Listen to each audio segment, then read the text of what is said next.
Assalomu alaykum hammaga. Bugun sizlar bilan migren kasalligi haqida gaplashamiz. Migren kasalligi o'zi nima, qayerdan kelib chiqadi, uning davosi qanaqa, davosi bormi? Shu savollarga bugun javob berib o'tamiz. Migren kasalligi bu o'zi qanaqa kasallik? Migren kasalligi bu birlamchi bosh og'riq kasalligi hisoblanadi. Ya'ni birlamchi bosh og'riqlariga kiruvchi kasallik.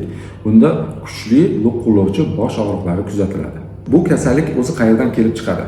Bu kasallik nasliy kasalliklarga kirib, migren nasldan naslga o'tadi. Ko'pincha migren bosh og'riq kasallangan bemorlarning qarindoshlarida ham migren kasalligi kuzatiladi. Xo'p, bu migren bosh og'rig'ini qanday aniqlasak bo'ladi? Migren bosh og'rig'ini belgilari qanday bo'ladi? Buni gaplashib o'tamiz. Birinchisi, migren bosh og'rig'ida og'riq asosan lo'qillovchi xarakterga ega bo'ladi. Ikkinchidan, migren bosh og'rigan paytda o'tkir hidlar, shovqin va yorug'lik yoqmasligi bo'ladi. Ya'ni bu narsalar bemorning bosh og'rig'ini kuchaytiradi. Bundan tashqari, bosh og'rig'i kuchli bo'lgan paytlarda ko'ngil aynishi, qusish holatlari kuzatiladi. Bunday odamlar boshi og'rigan paytda qorong'i, tinch xona qidirib qolishadi va tinch xonaga kirib boshlarini qimillatmay yotsa og'riq biroz pasayadi. Lekin agar bemor harakatda davom etsa, ya'ni jismoniy harakat qilsa, bosh og'riq turgan paytda og'riq kuchayib ketadi. Migren bosh og'riqlarining davomiyligi qancha bo'ladi? Ya'ni bosh og'rig'ining davomiyligi qancha bo'ladi?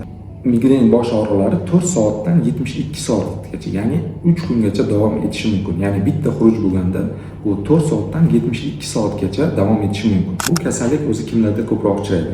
Bu kasallik ham erkaklarda, ham ayollarda uchraydi, lekin ayollarda erkaklarga nisbatan 3-4 barobar ko'proq uchraydi.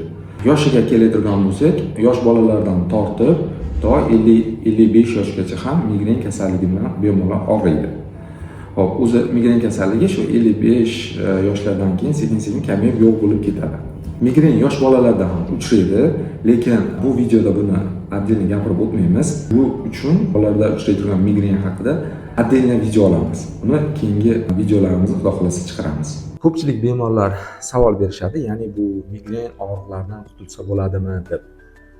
Hozirgi kunda migren kasalligini yangi usullari chiqqan, davolash usullari, ya'ni bular botulinoterapiya, monoklonal antitelalar, operatsion usullar. Shuning uchun hozirgi kunda migren og'riqlarini bartaraf etishda ko'p usullar bor.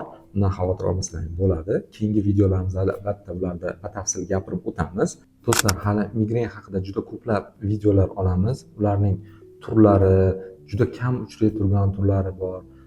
Murakkab turlari haqida gaplashamiz.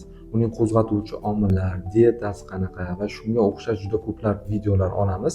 Shuning uchun kanalga obuna bo'lishni esdan chiqarmanglar va boshi og'riydigan do'stlaringizga shu videoni yuborib qo'yinglar.